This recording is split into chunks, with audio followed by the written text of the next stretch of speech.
Balakrishna director Bobby Kolli కాంబోతో తెరకెక్కిన డాకు మహారాజ్ సంక్రాంతికి అనుకోగా జనవరి 12న release అయింది. ఈ హై వోల్టేజ్ మూవీకి మంచి పాజిటివ్ టాక్ రావడంతో మంచి కలెక్షన్లతో దూసుకెళ్తుంది.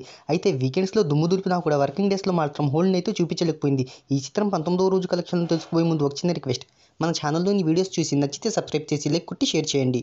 ఈ మూవీని 100 కోట్ల బడ్జెట్తో నిర్మించగా ఈ చిత్రానికి 80.70 కోట్ల ప్రీ రిలీజ్ బిజినెస్ జరిగింది. బాలకృష్ణ కెరీర్లో అత్యంత ప్రీ రిలీజ్ ఎక్కువ చేసుకున్న చిత్రంగా ఈ సినిమా నిలిచింది. ఈ మూవీ వీకెండ్స్ కలెక్షన్ ఒకసారి చూసుకున్నట్టయితే తొలి రోజు ఇండియన్ బాక్స్ ఆఫీస్ వద్ద 25.35 కోట్లు అందుకోగా ప్రపంచవ్యాప్తంగా 56 కోట్ల వసూళ్లను అందుకుంది. ఇక తొలి వారంలో ఇండియన్ బాక్స్ ఆఫీస్ వద్ద 66.4 కోట్లు కలెక్ట్ చేయగా రెండో వారంలో 17.5 కోట్లు కలెక్ట్ చేసింది. ఇక మూడో వారం కలెక్షన్స్ భారీగా అయితే డ్రాప్ అయ్యాయి. కేవలం 5.7 కోట్లను మాత్రమే వసూలు చేయగలిగింది. ఇక అన్ని చోట్ల బ్రేక్ ఈవెన్ క్రాస్ చేసి ప్రాఫిట్ జోన్లోకి ఎంటర్ అయింది ఈ చిత్రం.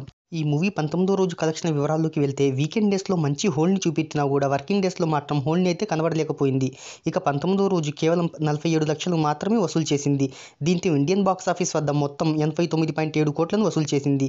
మరోవైపు తొలి వారంలో ప్రపంచవ్యాప్తంగా 100 కోట్ల మార్క్ని క్రాస్ చేయగా ఇప్పటి వరకు ఈ చిత్రం 165 కోట్లకు పైగా గ్రాస్ వసూళ్లను అందుకున్నట్టు ట్రేడ్ వర్గాలు వెల్లడించాయి.